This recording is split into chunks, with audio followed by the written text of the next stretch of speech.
खुद ही चले जाते हैं। ऋषि गुस्से से जा रहे देख उर्मिला की बेटी मायावती ऋषि के पास जाकर उनसे शांतिपूर्वक बात करती है तो ऋषि उसे आशीष देकर वहां से चले जाते हैं। कुछ ही दिनों में मायावती की शादी एक अमर सिंह नाम के महाराज से हो जाती है और दूसरी ओर महारानी के बुरे बर्ताव के कारण महाराज सुदर्शन के राज्य का राज शुरू हो जाता है।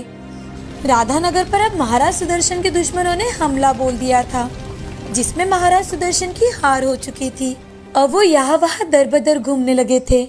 गांव से दूर एक झोपड़ी बनाकर उसी में अपने एक वफादार के साथ दिन बिता रहे थे कि एक दिन महाराज मन ही मन, अगर मैं मेरी बेटी माया के पास जाऊं तो वो जरूर मेरी मदद करेगी। वो अकेले ही चलते चलते अपनी बेटी मायावती के राज्य में प्रवेश करते हैं।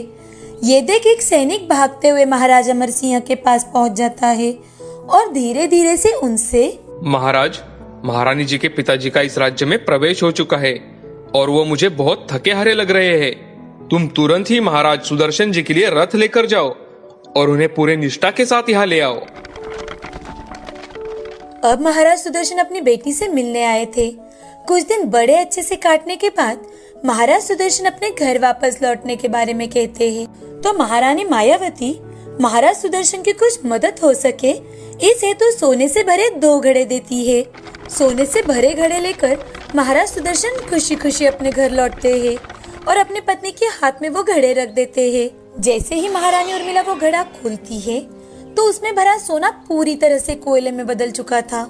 ये देख महाराज और महारानी की पत्नी उर्मिला हैरान हो जाते हैं। अब महारानी उर्मिला जो पूरी तरह से बर्बाद हो चुकी थी वो महाराज से, महाराज, मुझे लगता है कि ये सब मेरी गलती के कारण ही हो रहा है। महल में आपसे मिलने आए एक इंसान को भिखारी समझकर मैंने उसे बहुत भला बुरा कहा था। मुझे लगता है हमें उनसे माफी मांगनी चाहिए। आपको तो उनका आश्रम पता है ना? हम उन्हें वहीं जाकर मिलेंगे और उनसे माफी मांगेंगे तो शायद सब कुछ पहले जैसा हो जाए। अब महाराज और महारानी दोनों मिलकर ऋषि आगाज के आश्रम में चले जाते हैं। वहां जाकर वो उनसे माफी मांगते हैं और महारानी ऋषि आगाज से, हे ऋषिवर, मुझे क्षमा कर दीजिए। मेरी गलती के कारण हमारा पूरा राज्य क्रूर राजा के हाथ में चला गया है। मुझे अपनी गलती का एहसास हो चुका है। इसके आगे कभी भी मैं अपनी प्रतिष्ठा पर गर्व नहीं करूंगी। मुझे क्षमा कर दीजिए ऋषिवर। अब धीरे धीरे सब कुछ महाराज के पास लौट आता है और सब कुछ पहले जैसा हो जाता है। अब राज्य में सभी खुशी खुशी रहने लगते हैं।